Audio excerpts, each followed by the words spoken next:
am the true grapevine, and my Father is the gardener. He cuts off every branch of mine that doesn't produce fruit, and he prunes the branches that do bear fruit so that they will produce even more. You have already been pruned and purified by the message I've given you. Remain in me, and I will remain in you. For a branch cannot produce fruit if it is severed from the vine, and you cannot be fruitful unless you remain in me. Yes, I am the vine, you are the branches. Those who remain in me and I in them will produce much fruit. For apart from me you can do nothing. Anyone who does not remain in me is thrown away like a useless branch and withers.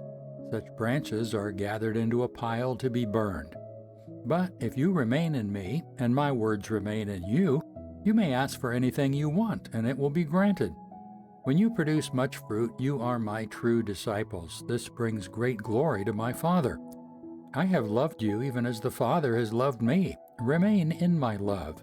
When you obey my commandments, you remain in my love, just as I obey my Father's commandments and remain in his love. I have told you these things so that you will be filled with my joy. Yes, your joy will overflow. This is my commandment. Love each other in the same way I have loved you. There is no greater love than to lay down one's life for one's friends. You are my friends if you do what I command. I no longer call you slaves because a master doesn't confide in his slaves. Now you are my friends, since I have told you everything the Father told me. You didn't choose me, I chose you. I appointed you to go and produce lasting fruit so that the Father will give you whatever you ask for using my name. This is my command, love each other. If the world hates you, remember that it hated me first. The world would love you as one of its own if you belonged to it, but you are no longer part of the world. I chose you to come out of the world, so it hates you. Do you remember what I told you? A slave is not greater than the master. Since they persecuted me, naturally, they will persecute you. And if they'd listened to me, they would listen to you. They will do all this to you because of me, for they have rejected the one who sent me.